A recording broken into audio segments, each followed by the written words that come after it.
I listened to it all and I said, Andrew, is this something I don't get? Is this about Queen Victoria? She's the main cat, and Disraeli and Gladstone are other cats, and then there are, poor cats, and am I missing this? And he took a terrible, painful, long pause and said, Hal, it's about cats.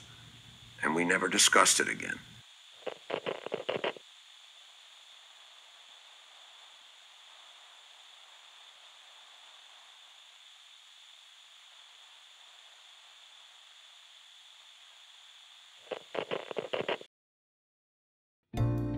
In 2012, New York Times food critic Pete Wells published a review of Food Network personality and human can of Bud Light Lime, Right on. Right on! Guy Fieri's massive Times Square restaurant, Guy Fieri's American Kitchen and Bar, fittingly located right across the street from the Majestic Theater, which at the time had hosted Phantom of the Opera on Broadway for nearly 25 years. And while some 8 years later we've come full circle to where we've all decided that Guy Fieri is both prime meme fodder and also good now, People shit on that dude all the time. And as far as I can tell, all he ever did was follow his dreams. 2012 was a different time, and Wells's review pulled no punches. Guy Fieri, have you eaten at your new restaurant in Times Square? Did panic grip your soul as you stared into the whirling hypno wheel of the menu, where adjectives and nouns spin a crazy vortex? When you saw the burger described as Guy's Pat LaFrida Custom Blend All Natural Creekstone Farm Black Angus Beef Patty, L-top, lettuce, tomato, onion, and pickle, SMC, super melted cheese, and a slathering of donkey sauce on garlic buttered brioche, did your mind touch the void for a minute? Hey, did you try that blue drink, the one that glows like nuclear waste? The watermelon margarita? Any idea why it tastes like some combination of radiator fluid and formaldehyde? What is going on at this new restaurant of yours, really? And in a way that food reviews seldom do, Wells's piece blew up and went viral, with everyone sharing it to their Facebook and Twitter timelines, cheering and celebrating the epic ponage of Guy Fieri, that sun-drenched, frosted-tipped buffoon, by one of the most widely circulated newspapers in the world. And while rubbernecking trash fires has been a time-honored tradition as long as civilization has been a thing, the commodification of our need to see trash being eviscerated by the critic intelligentsia has become an ever-evolving industry. One can, after all, easily elevate their online brand with a well-timed takedown. There's no mist in the galaxy! Ding! That's not Earth! Fake! Ding! And with Tom Hooper's 2019 Trainwreck adaptation of Andrew Lloyd Webber's musical of the same name, there was blood in the water. Watching Cats is like stumbling upon an unholy and heretofore unknown genre of porn. Every time these horny fur demons tongue a milk bowl and start moaning, I was certain the FBI would raid the theater. Glad to report that Cats is everything you'd hoped for and more. A mesmerizingly ugly fiasco that makes you feel like your brain is being eaten by a parasite. A viewing experience so stressful that it honestly brought on a migraine. Can you make a movie so bad that the Academy takes back your Best Director Oscar? Asking for a Tom Hooper. By the time I left the theater, I wasn't even sure what a real cat looked like anymore. To assess Cats as good or bad feels like the entirely wrong axis on which to see it. It is, with all affection, a monstrosity. I am not a cat person. Second off, after watching this frankly mortifying film adaptation of Andrew Lloyd Webber's Cats, I'm not altogether sure I am a movie person anymore either. Finally, a whole new generation can discover that Cats the Musical is 2 hours of human-feline hybrids without genitals having no-touch sex and begging for death via song. Cats is the worst thing to happen to cats since dogs. Cats is pure nightmare fuel. The rejects from the island of Dr. Moreau putting on a show is bad enough, but add to that more crotch shots than a Michael Bay movie and every imaginable pun, and that still won't prepare you for the hellscape that is children's faces CGI'd onto mice. For the most part, Cats is both a horror and an endurance test. A dispatch from some neon-drenched netherworld where the ghastly is inextricable from the tedious. I felt the light inside me slowly fading. Oh God, my eyes! Are you blind when you're born? Can you see in the dark? I was one of the very first people to see Cats, the movie, the musical, if Tom Hooper is to be believed, some 24 hours after the film was even finished. This was not because I'm the world's biggest Cats stan, or because I'm just that important. It was because I cajoled my friend who got invited to a critic screening to let me be her +1. See, after weeks of reveling in the pure unintentional Salvadorian madness that was the trailer, I was keen to be one of the first. I got my complimentary cat ears, they gave us Cats temporary tattoos and Cats champagne, presumably to help black out what we were about to see, and we settled in for the ride of a lifetime. There were two types of people at this screening. People who were familiar with Andrew Lloyd Webber's Cats, and people who until now had lived in blissful ignorance. Meow. I was, in fact, sandwiched right between two of these people. To my left sat Angie Hahn, critic for Mashable.com and who knew all about cats, and to my right, Emily Vanderwerf, critic at large for Vox.com and the person I cajoled into taking me, and who, like me, was familiar with cats. Emily spent more or less the whole film making this face, and Angie spent the whole film making this face. Both of them deeply enjoyed the experience, for the record. Maybe not the film itself, but definitely the experience. For people who hadn't seen Cats before, the question seemed to be, and say a cat is not a dog. Is this it? Is this what Cats is? Is this what Cats has been the whole time? And on that day I was like, I mean, yeah, that's pretty much Cats. What did you expect? And say a cat is not a dog. And if you follow me on Twitter, you know I spent most of my December and January obsessed with the Cats movie, which was every bit as much of a train wreck as I had hoped. And why? Even now, I honestly could not tell you.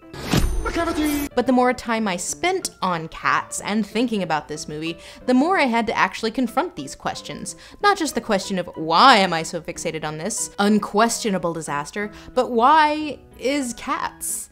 How did this become a thing? Because that the movie and the stage musical exist at all, let alone that the musical was as popular as it was, is somewhat baffling. I got so fixated on this that I started a podcast about it where I explain musicals to my friend who hates musicals. Information in the description. And of course our pilot episode was about cats, but even there where I attempt to explain that which is cats, I kind of failed because that question of why came up a few times. So it still leads to the real question, which is, who likes cats? I would argue it's kids. I say I don't know. Like I don't know who Cats is for because I don't know anyone who's ride or die for cats. I'm literally looking at a person who's ride or die for cats. No, I'm not. You can deny it all you want. And I don't think that in that episode I answered that why question satisfactorily. And part of that is, I think, the mistake of conflating the why for the stage musical, which is almost 40 years old, kind of like me, and the why for the movie. I realize now that those two why God whys have very different answers. The first time I saw the film, I was like, well, what did you expect? This is Cats. But I'm going to have to walk back this assessment. If we are asking why this happened, and wholly conflating this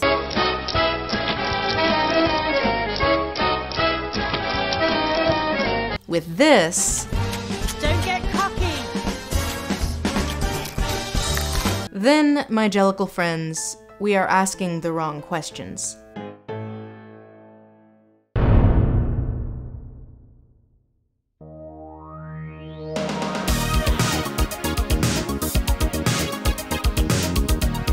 Cats the Musical is based on a collection of poems entitled Old Possum's Book of Practical Cats, written by T.S. Eliot and published in 1939. As the poems were originally written for Eliot's young godchildren, the nature of them skews light and comedic, short and whimsical. Sir Andrew Lloyd Webber not only grew up with this book of poetry, he also just loves cats. Hal, it's about cats. Just big fan of cats. Nothing deep, nothing weird, man just likes him a cat. But Lloyd Webber didn't come to the idea of turning practical cats into a show until the late 1970s. A friend had asked him if he'd be interested in composing music set to poetry, and one day, while Evita was in rehearsals, he thought of that book that his mother had read to him as a child. My mother used to read them to me, and I always loved them, and I had them myself, and I kept them for years. I always thought that there was something about them that was very musical, I guess. But it wasn't until he had a long liquid lunch with producer Cameron Mackintosh in 1980, however, that Cats the Stage musical became its own moving engine. But a large dance-centric show was a daring move for musical theater at the time. Cameron was already friends with acclaimed choreographer Gillian Lynne, who would ultimately choreograph the show. The man was wonderful when he made love to me, but I hated him. But getting the rights from T.S. Eliot's widow, or finding a director even, everybody thought we were mad to do a show about cats. Everybody. But it turned out that T.S. Eliot's widow was not as hard a sell as they feared. After years of dodging requests to make Old Possum spoken to an animated film from companies like Disney, she was afraid that Old Possum would turn out like Winnie the Pooh or something. Sir Horny Lloyd Webber came to her with a more novel, adult approach. So I plucked out my courage and I said to Valerie, I said, what would, if I wanted them to be a bit like Hot Gossip? She said, Tom would have liked that. If you're not familiar with Hot Gossip, here was their big hit at the time.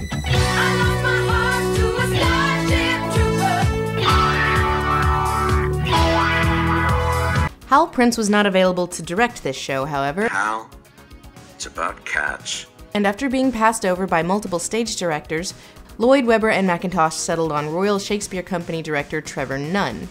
But right off the bat, Lloyd Webber kept running into problems of people not getting it. All cats are jellicles, you see. This is made clear in one of the unpublished poems. Yes. But all the other cats are jellicle as well. All cats are jellicle cats, fundamentally. You see, dogs are pollicle dogs, and cats are jellicle cats. Cats is more like a revue than a traditional plot-driven musical in its format, which isn't a surprise given that it's based on a collection of poems without much connective tissue except for the whole cat thing. But it was director Trevor Nunn who suggested giving an emotional through line to the show that would give it some semblance of a story. The plot, well, if it can be said to have one, is similar to Broadway's previous longest-running show, 1975's A Chorus Line, as characters take turns singing to win a contest, and the sympathy vote goes to the one busted old lady, long in the tooth and yearning for another chance.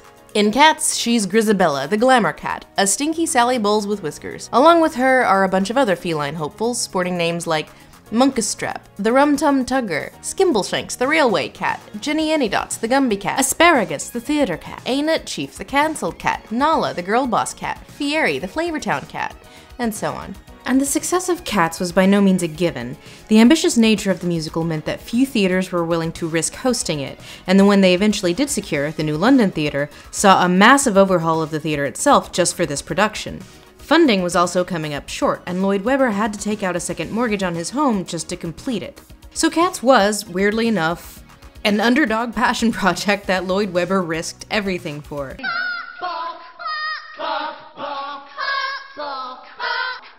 And all of this was before the show could be considered anything remotely close to done.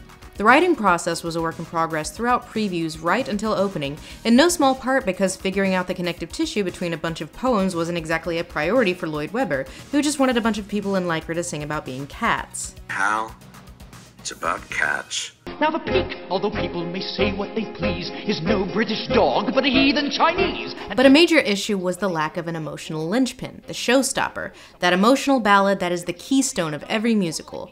Cats didn't really have one, nor did it have a character to sing it, and none of Eliot's whimsical poems really lent themselves to that sort of ballad. Said character came in the form of one of Eliot's unpublished poems, Grizabella the Glamour Cat, a poem about a sad, has-been cat that Eliot cut from his collection because, given that the collection was for children, he considered it too sad. It was a poem that he wrote, which he thought was too sad for children. And I got it from Valerie Elliott, who was T.S. Eliot's widow. So Grizabella the Glamour Cat became the song that served as the character's entrance.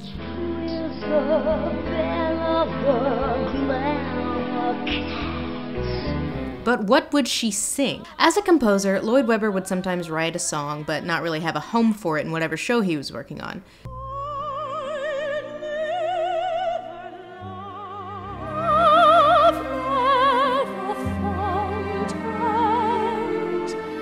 The song that would become Memory, the melody for it at least, he had written several years earlier, and was basically saving it for just such an occasion. So there was the melody, but there weren't really any cat poems that fit it. So the lyrics are inspired by, rather than directly lifted from, an Eliot poem that was not part of Old Possum, Rhapsody on a Windy Night. I say inspired by because the lyrics went through a lot of versions, one of which from Lloyd Webber's former lyricist and writing partner, Tim Rice, who had co-written with him Joseph and the Amazing Technicolor Dreamcoat, Jesus Christ Superstar, and Evita. Now by this point, Lloyd Webber and Rice had well and truly fallen out, even though neither of them have ever really publicly explained why. But Lloyd Webber asked him to do a pass on it. Rice was like, fine, he did, and then he was like, actually don't use my lyrics, but then they used his lyrics during previews, and he got really mad, and he threatened to sue. It was a whole thing. I did write a lyric for memory, and it went into the show for a couple of nights in previews, and then it was taken out and given to a lyricist chosen by the director. Eventually, it was Nunn who found the most agreeable interpretation of the poem, and lo, Cats has its signature song completed sometime during previews.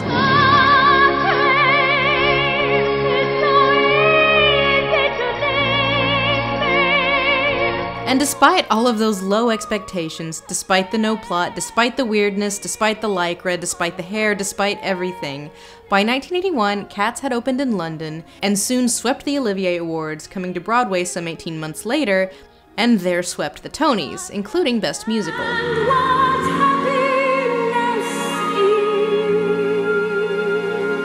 But despite the show's success, critics were not super enamored with Cats, ripping apart the gossamer thin plot, the weird mood, the focus on dance, which according to theater professor Alison McLemore, musical theater scholars tend to be biased against. Broadway legend Elaine Stritch just walked out. Said Stritch later, I just hated every minute of it. The cats came out through the audience, and one of them came near me, and I remember looking at it and saying, "Don't touch me." That is how much I hated this show.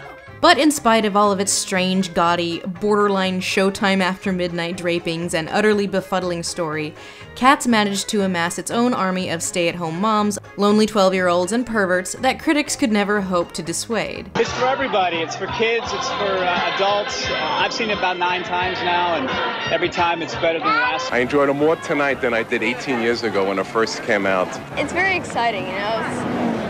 Different things are happening, like, you know, it's very emotional, you know. To quote a Guardian article from last winter, there are no labored political messages in Cats, only the horny pleasures of watching the rum-tub tugger hip-thrust his way through increasingly surreal dance routines. Cats is the best show I ever saw. Gorgeous, simply gorgeous. Cats was also the original blockbuster mega musical. On the business side, everything that was wrong with Cats worked to its benefit. No stars meant cast changes were not a problem. Thin story meant those lucrative foreign tourists don't miss anything. No money quote from the Times Review? Well, we don't need it. We've got this amazing poster that would only be harmed by critic quotes. Minimalism, baby. The actors also traditionally interact with the audience, which, while not much fun for Elaine Stritch, helps most theater goers lose themselves in the shamelessness of it all. Jellicles come to the Jellicle Ball. Nostalgia is also a factor. While Cats fans do come in all ages, the super fans tend to be aged 40 plus and remember the original West End and Broadway versions. Another part of the show's appeal is that there are so many characters for audiences to relate to. And for most fans of the show, the fact that it is so weird, so removed from reality, is not a bug, but a feature. The magic gonna be star police. In his New York Times review of Cats, Frank Rich wrote that despite its flaws, the reason people will hunger to see Cats is that it's a musical that transports the audience into a complete fantasy world that could only exist in theater. Meow. Rich added some 40 years later, it is not fun to watch a great magician on television. You have stagecraft. There are things in the theater that are very hard to translate to film.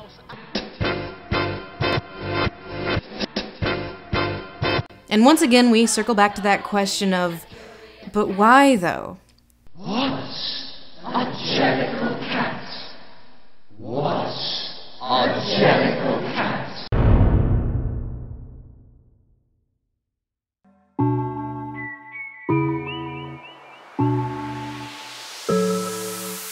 Steven Spielberg and Amblin Entertainment reached out to work with Andrew Lloyd Webber on an animated version in 1989. Spielberg's vision was to be set in a dark World War II era London and to be somewhat Brechtian in tone, which Okay, the concept art that has been released is actually pretty cool, and as is the case with most musicals, an animated adaptation makes way more sense than the Nietzschean horror that we eventually got.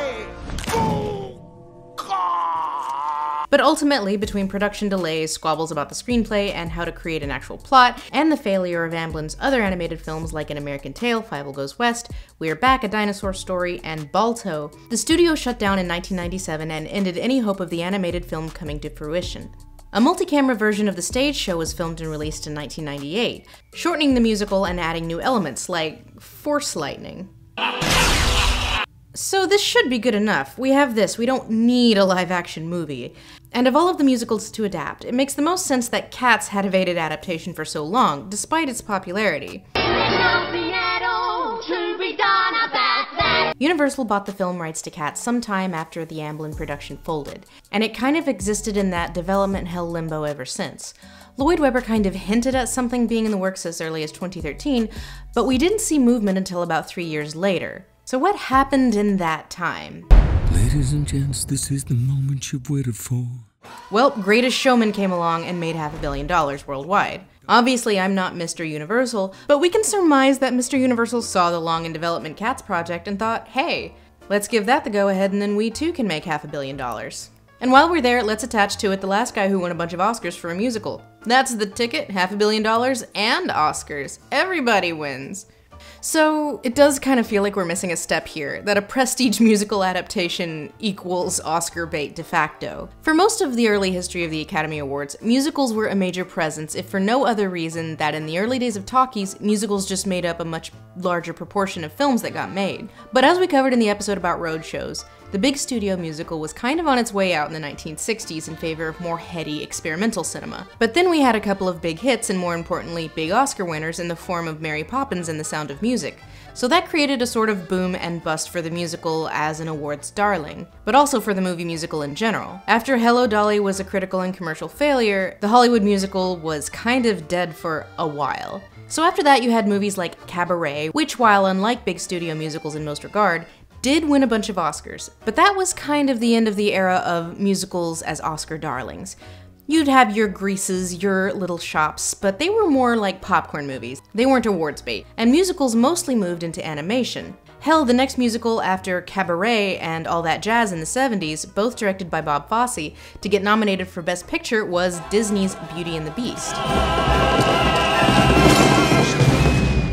So fast forward to 2001, where we are still firmly in the musicals equals popcorn movies mindset. Diamonds are a girl's best friend. Moulin Rouge was not designed to be an Oscar movie. It was designed for Baz Luhrmann's Romeo plus Juliet, made a bunch of money, and he has a budget now, so let's just let him do whatever he wants. And Moulin Rouge is an even bigger hit than Romeo plus Juliet. Outside it may be raining, but in here it's entertaining! Now, Moulin Rouge came out around the end of May, but like Greatest Showman, it had really good legs.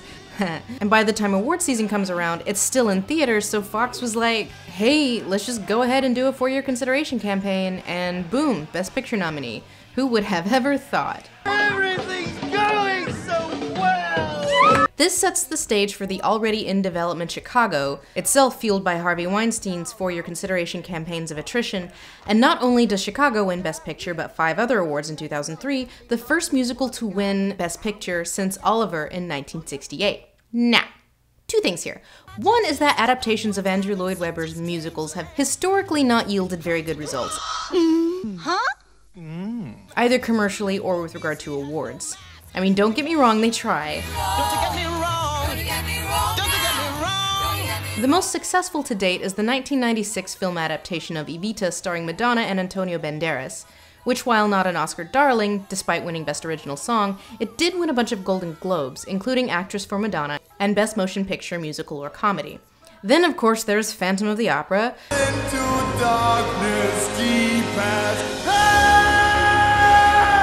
which was also released in the thick of award season with high hopes. It did have a pretty aggressive for your consideration campaign, and it did yield a couple of Oscar nominations, including, bewilderingly, cinematography. For more on why that is terrible, watch the video I made on why it is terrible. This is the point of no return! Second is that Cats is not structured like a Hollywood screenplay. even in relation to other Andrew Lloyd Webber shows, which do tend to have, you know, like a plot. So right off the bat, even in comparison to projects like Phantom of the Opera or Evita, with Cats, they are starting at a huge disadvantage, which I suspect Mr. Universal knew for a long time, considering how long it took them to get Cats out of development hell. How do you give this thing the structure of a Hollywood movie while also keeping it recognizably Cats? I can dance how he dances too. Let me see. It's easy. Well, apparently you don't. So it wasn't just the incredible, unexpected success of Greatest Showman, it was also who directed the film, and I am absolutely 100% positive that Tom Hooper would never have been attached to Cats if the song Memory was not Cats' biggest staple.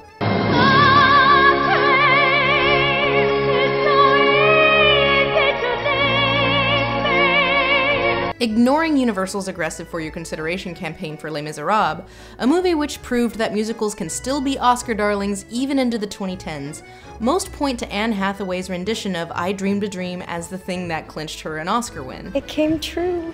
So attaching Hooper to Cats was a no-brainer. Cats has the big Oscar-winning ballad, Les Mis has the big Oscar-winning ballad, it's some synergy. There are dreams that cannot be. But Les Miserables was a harbinger of things to come, and for every truly bewildering decision that Hooper made in Cats, the warning signs were always there.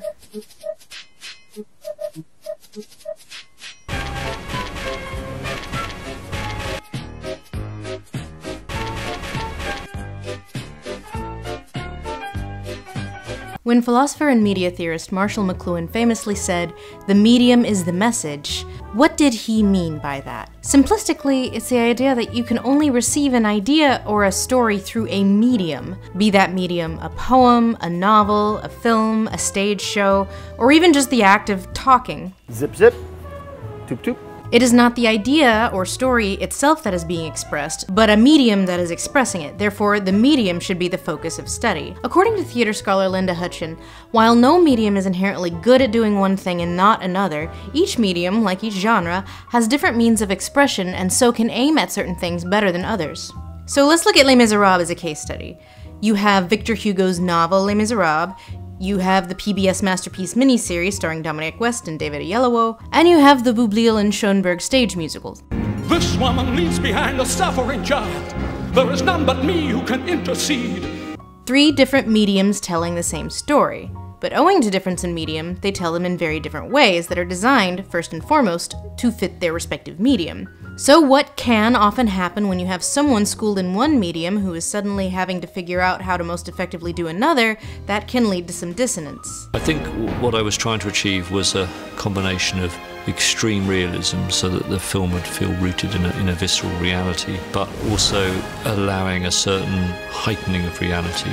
We saw this in Phantom of the Opera, directed by Joel Schumacher, where there's a lot of little things that just show him trying to make it less of a musical, like having them speak singing lines that don't make sense to speak sing. Just think of it. But why is it secret? What have we to hide? And then having Butler scream half his lines instead of singing them. Curse you!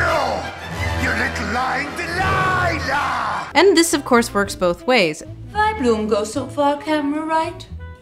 The Producers, the 2005 film, was directed by Susan Stroman, who also directed the Broadway stage show. The Producers shows us what it's like when a stage director is uncomfortable working in the format of film. People who've never seen this show but did see the movie, an adaptation which is faithful to a fault because it's basically just the stage show, are like, that's it? That's the winningest, Toniest show ever? There.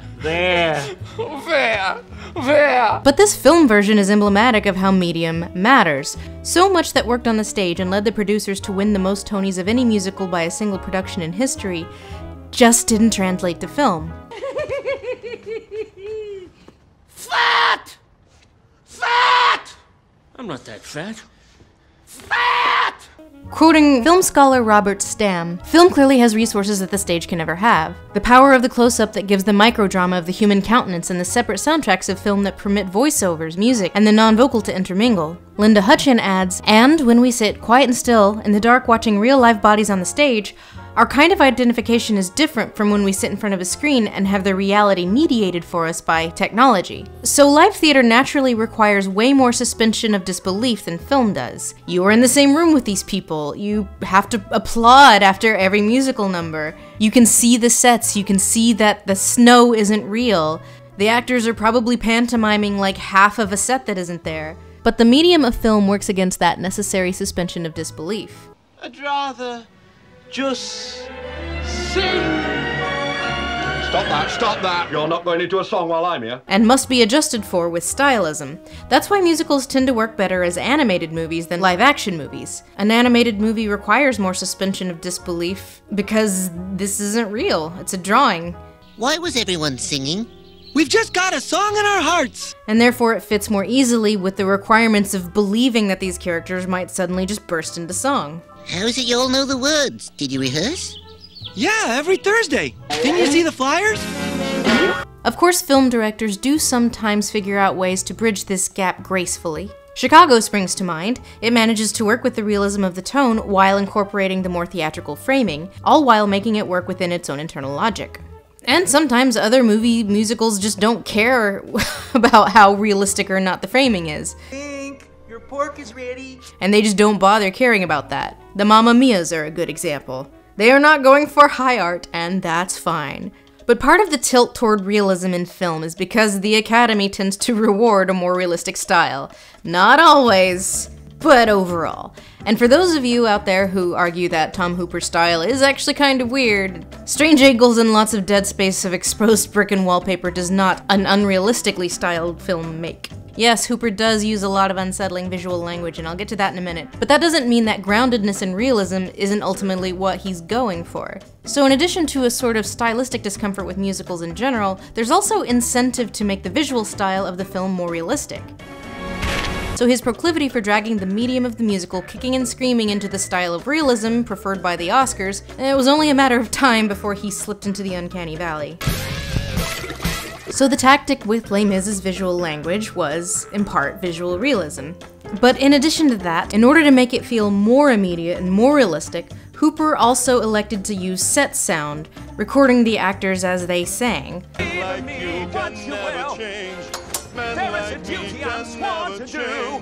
Rather than the more traditional way of doing it by having the actors sing along to playback. Hooper went to very great lengths to make the performance feel more authentic.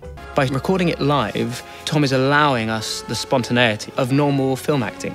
And it was a great gimmick to sell to Academy voters. So the medium of musical theater, which in the case of Les Mis and Cats requires the cast to be singing the whole time, already requires a much higher degree of suspension of disbelief than film does. And not just realistic, actively at war with the big emotions of the music. You have extreme close-ups constantly for 3 hours on actors who are singing songs designed to play to cheap seats.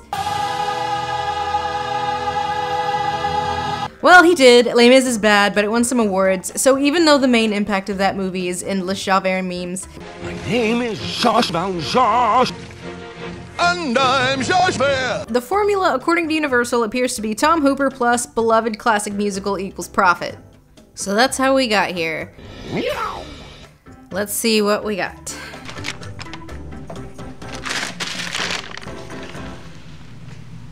I don't know what I expected.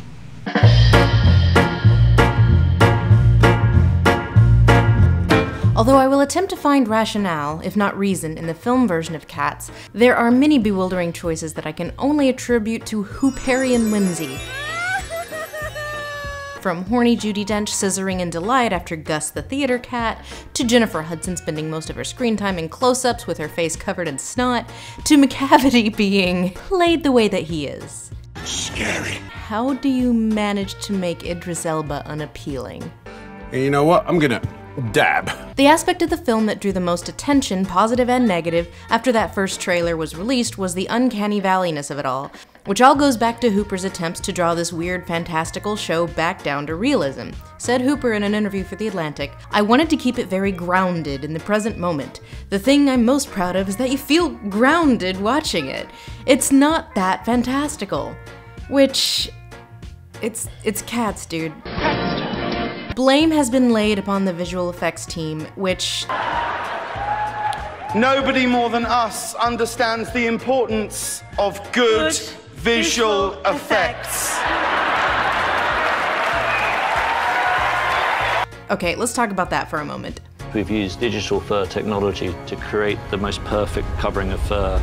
So Hooper wanted the film to be grounded and not that fantastical, and part of that was wanting his actors to be X amount of unencumbered, and also to shoot on practical sets, a weird scale, so he elected that they should not use mocap suits. Despite the fact that the suits they did wear looked plenty ridiculous, allegedly, this is hearsay, no one has gone on the record to say this, Hooper didn't want his actors distracted or encumbered, so no mocap suits. So all of the digital fur technology had to be done manually, which not only ballooned the post-production budget, it massively increased the labor required to finish it. But after the trailer hit, allegedly, again this is through my grapevine, Mr. Universal kind of panicked and slashed the funding going to post-production. And that, in part, is why you get these shots that look, well, kind of bad. And why you've got like these floating faces and why there are some shots that aren't even finished. So when you hear horror stories of the VFX team for Cats being underfunded and understaffed and overworked, allegedly, again no one has gone on the record to discuss this in any meaningful detail because they don't want to lose their jobs, so this is all hearsay, this is the result.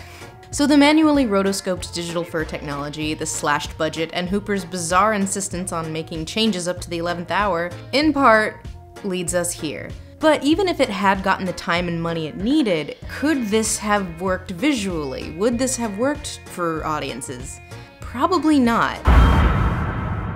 Hooper's dedication to making the movie feel grounded backfired horribly, no matter how much time the VFX team had. These decisions were all rooted in trying to bridge that realism gap, so much so that certain elements are somehow both overthought and underthought at the same time. The film's approach to the titular animal is both way more literal and way more dense at the same time. One wonders if any of these people have ever even seen a cat.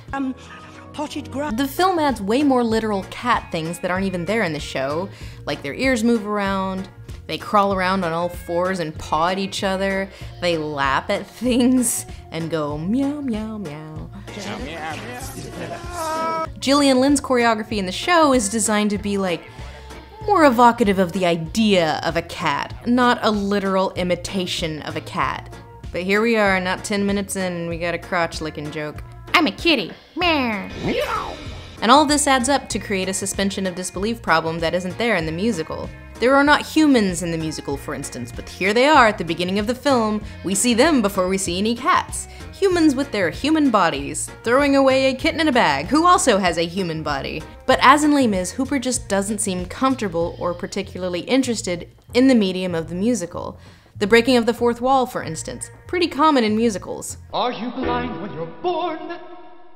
We see this in Les Mis in a scene where, in the musical, Gavroche is addressing the audience. How do you do? My name's Gavroche. These are my people. Here's my patch. But we can't have that, so in the movie he addresses some random rich dude. How do you do? My name's Gavroche. These are my people. Here's my patch.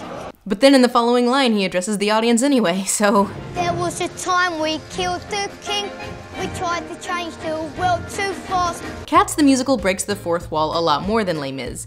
The cats address the audience, they explain things to the audience, they interact with the audience physically, but we can't have that, so the movie gets around this by making Victoria the fish out of water. They explain the Jellicle thing to her instead of the audience. So cutting this... Do I actually see with my own very eyes a man who's not heard of a Jellicle cat? Sets up in the movie that fourth wall breaking is not a thing that is done here. Which, you know what? Fine. It's a movie, not a stage show. So then they hold to this change for the whole movie until the end when they have Dench address the camera for like 5 minutes straight. You've heard of several kinds of cats, should and need no interpreter to understand that cats are very much like you. You've seen us both, our habits and our habitat. But how would you? So first, your memory. I'll say a cat is not a dog. with cats. Some say one rule is true, a cat will condescend to treat you are spoken to. Myself, I do not hurt you. Oh, cat. For a cat will condescend to treat you a dish of cream, or you might now and then, and so in time you'll reach your aim and call him by name. Movie adaptations also often change the arrangements of songs, which, again, fine. But in Cats, it just feels like Hooper did it because he was bored with them. The Rum Tum Tugger is one of the show's most high-energy numbers, and Derulo is actually a pretty good Rum Tum Tugger. It's party time. With your permission. Except for that accent. So why, God why, do we keep interrupting this number for Rebel Wilson's bad improv? You think he just got neutered? Because those notes are like, oh. In the very next scene, we interrupt Bustopher Jones for more Rebel Wilson shenanigans. Anyway, back to the song. Even during Skimbleshanks, the best number in the movie, a mouse yells, "Cats!" Like, yep, that's what we're watching. These things wouldn't be bad in and of themselves, except that they don't add anything. It's like he's breaking up the musical numbers because he feels like they're too boring to stand on their own without something to break them up. I can dance how he dances too. Let me see. It's easy. The filmmaker's discomfort/disinterest with the material expands beyond just the medium of the musical and the show that they're adapting itself. There's a patent rejection of anything non-heteronormative that's pretty overt to anyone familiar with the stage musical. There is a lot of no homo in this movie. Romantical cats. Yeah, God forbid that this guy be clocked as anything but the straightest manly man. It is often played in the musical that Mistopheles and Rum Tum Tugger have like a little something going on. The Rum Tum Tugger is a terrible bore. And we can't have that, so both of them get their no homo moments with Victoria.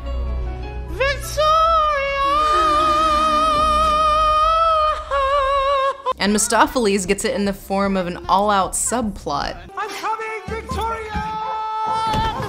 For all the other terrible cat puns and figures of speech that they added in the movie, I'm surprised they didn't add something about how, like, Rum Tum Tugger loves da pussy. Romantical cats. Heterosexual cats, heterosexual cats, heterosexual cats. But if there's one scene that was always doomed to failure, or wild success depending on how you look at it, in anything live action or remotely realistic, it is the old Gumby cat sequence. I have a Gumby cat in mind. Her name is Jenny Anydots. Wherein we hear about the titular Gumby cat who lays around all day but at night teaches mice and other vermin to, like, you know, be upstanding members of society. The show accomplishes this with pantomime and props that are like, you know, garbage from the junkyard that the cats are hanging out in, made to look like, you know, mice. There are multiple times in the show where the cats pantomime other animals and objects, like mice and dogs and roaches and choo-choo trains, by appropriating trash and turning it into props and such. Now they could have done that, but realism. So instead we get this. Dilly-dop, dilly-dop, dilly-dop, wop-woo, dilly-dop, dilly-dop, dilly-dop, wop-woo. And it just keeps escalating and getting more and more horrifying. Now for the icing on the cake. I can't even make commentary on this, so I'm not gonna. Except, why, God, why did they give the mice children's faces?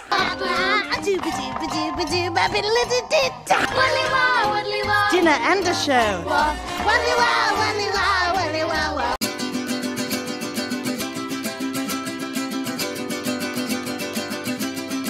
From the moment the trailer came out, my biggest question was how would they try to give Cats the shape of a Hollywood movie? I kind of deep down thought that they'd be smarter than that and just wouldn't bother. Like they'd just let it keep its review-like qualities and have it be something kind of disjointed in the vein of Fantasia. But wow, did they fly wildly in the other direction. You can't be on a barge in the middle of the Thames. I'm supposed to be going to the ball. Oh no, you're not going anywhere, Puss in Spats. Structuring the film with not one storyline from the musical on steroids, but two. The first is the enormously expanded part of Victoria, who's the protagonist now, and the emotional through line of Grizabella. A kitten with one brief dance solo in the show and no songs, the film gives her a little orphan abandoned in the world of the Jellicle Cats narrative and takes this moment from the stage show and makes it the emotional through line of the movie. And I'm not saying this is handled gracefully in the show, but the movie tries to bolster it, and in doing so, reveals the whole thing's weaknesses. It is distantly implied in the show, but stated outright in the movie. Why is Grizabella shunned by the other Jellicle Cats? Who was she? She used to be the star of the windmill. Then she went with Macavity. Macavity. Macavity! Trying to add a little more logic to her story is not the most counterintuitive change in the world, but it does conflict with the other big change they made. Macavity.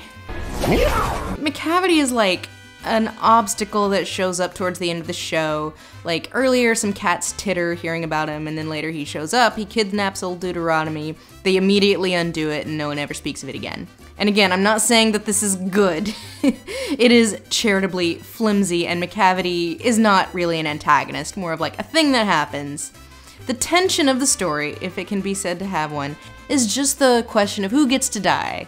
Who gets to die the good death? Macavity in the show doesn't really care about this, but in the movie... I'm determined to win and I prefer my competition chained up. Wow, it's his life's goal, that Heaviside Layer. Why? Because. And then, as if all this doesn't make you want to crawl out of your skin enough. The Napoleon of crime.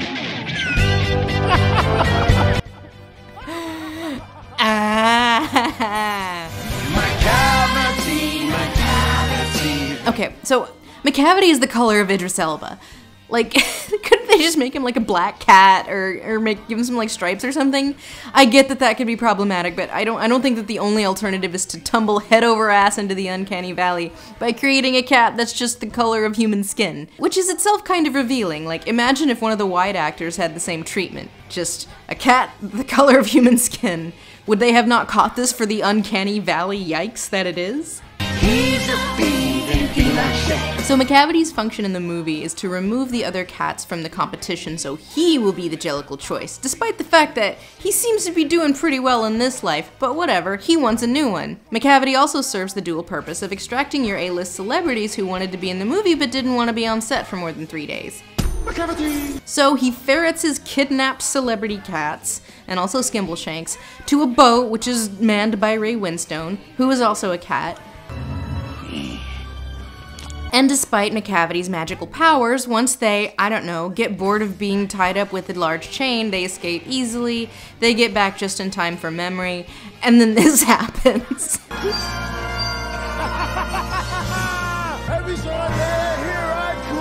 Anyway, so when Grizabella shows up at the end after the whole boat fight, it's like, well, the movie's already had its climax.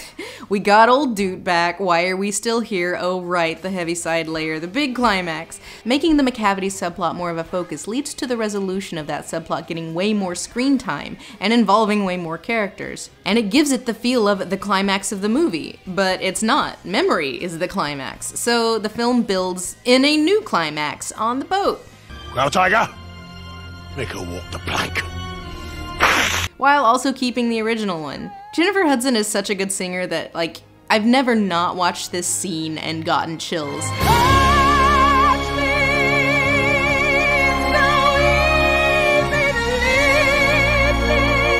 Like, the arrangement and mixing are so good that even in the 2 rowdy screenings I've gone to, the audience reverently listens to this bit. The plot was always paper thin and flimsy, and it was that by design, but the film doesn't make the plot, such as it were, less flimsy, it just creates more of it, and more nonsense that the film obligates itself to explain, because we have committed ourselves to the style of realism and logic.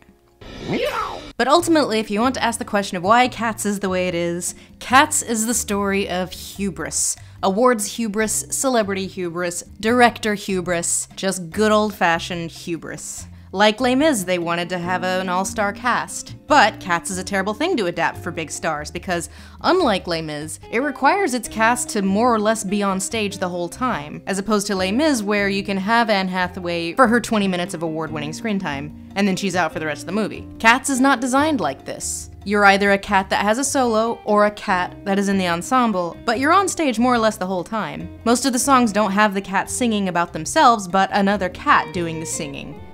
Gus is the cat at the theater door. The movie changes this by having them half the time just singing about themselves. Gus is the cat at the theater door. Gus the theater cat, Buster Jones, and especially the old Gumby cat come to mind as songs that were changed to give the stars more screen time. Don't get cocky.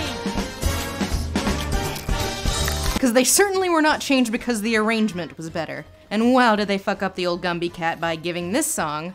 When the day's hustle and bustle is done, then the Gumby cat's work is but hardly begun. To Rebel Wilson, who is not only not a great singer, when the day's hustle and bustle is done, then the Gumby cat's work. It also nixes a 3-part harmony. Because if you want Rebel Wilson in this movie for 20 minutes, she gots to get her a solo.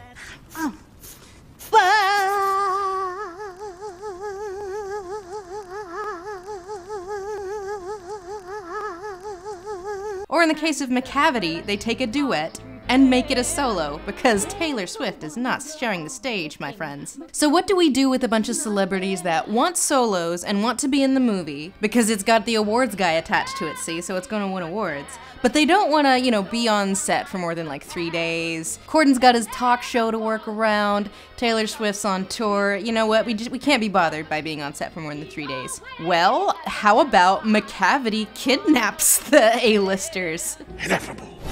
This not only solves our problem of not really having a threat or tension, it also means that we have a real solid good reason for these people not being in the background, when they are not the center of attention. So not only do we now have a lazy reason to get our A-listers who don't want to be in the background out of the movie, we also made the movie worse. Go team. A no awards hubris musical would be complete without the unnecessary new song. But at least you have beautiful ghosts. This one's called Beautiful Ghost. It was co-written by Taylor Swift and Andrew Lloyd Webber. You can't write a modern lyric for Cats. So like if you can't get T.S. Eliot, like get T.S. And it, like all of these musical numbers added to the movie to win an award, is completely unnecessary and totally grinds the movie to a halt, you know, more than it already was. So I'll dance with these beautiful ghosts. If Francesca Hayward sounds kind of unsure, it's because she doesn't really know the song, because they more or less finished it, like, the day of. We were just rushing. We had written it the day before. I came in and we had the sheet music made up and... like an hour or two before they shot it. It's a dreadful day. Terrible. Taylor Swift over here looking at Lady Gaga, Oscar winner, like, I want that. One step closer to EGOT. And her singing it got us a Golden Globe nomination. Wow. So what, in the end, is the fallout of Cats? Are we gonna have a bunch of Cats copy Cats? Is Cats gonna be like the Sharknado of musicals? Well, I doubt it. First of all, Cats is kind of one of a kind. It was a massive, massive loss. And despite the fact that it's probably going to be the new darling of midnight screenings and supplant the likes of Rocky Horror in the Room with its cult following, hi, doggy. These are not the tracks that any other studios are going to want to follow in. But I have heard some concern that this might kind of be the end of musical movies. In an Entertainment Weekly article, conflicted theater fan Mark Snideker wrote, "I fear a similar turmoil that happened in the 80s may occur again, because Cats is, at its core, a musical that confirms for people who hate musicals why they hate musicals. But though we did not ask for it, though we are not responsible for it, though we need not answer for it, I believe theater fans must not abandon Cats, because as much as we may hate it, we can't deny that we care about it. You care about it." But how would you address a cat? Here is the thing. Some musicals, not all, but most of them require a visual medium that jives with the way that the musical itself is constructed. Les Miserables was constructed for the stage. Cats was constructed for the stage.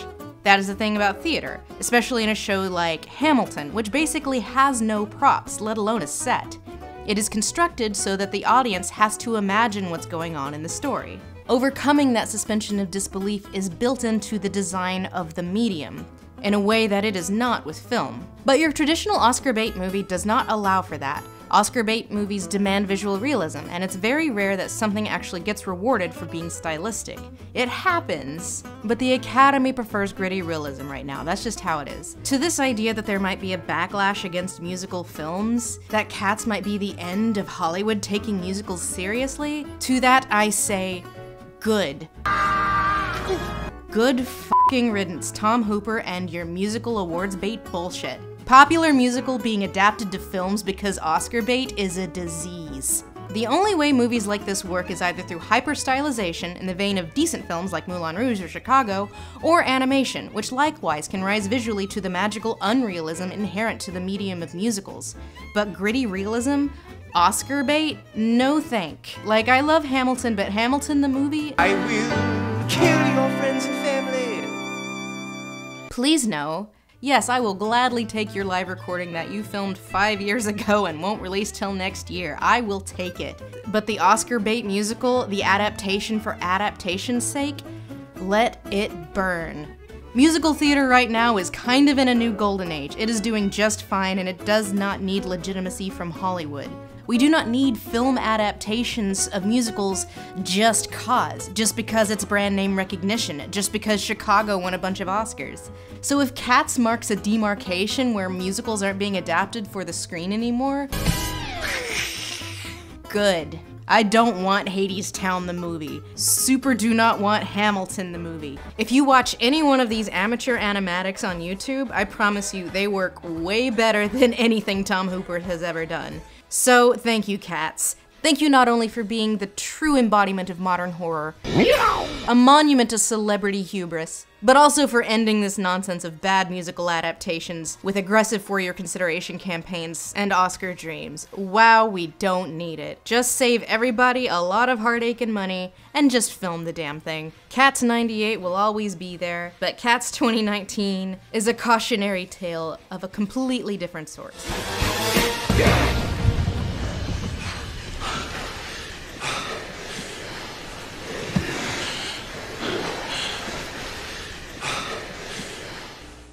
Someone is smoking over there. Something we cats would never do. Filling their lungs with thick, dark hair. What a disgusting thing to do. Cats have 9 lives with 8 to spare. Humans have 1. With none to barter. Why do they smoke? Why don't they care? Humans are smart, but cats are smarter. Listen to cats, you men and women. Take care of your lungs. They're only human. The American Lung Association, the Christmas Seal people.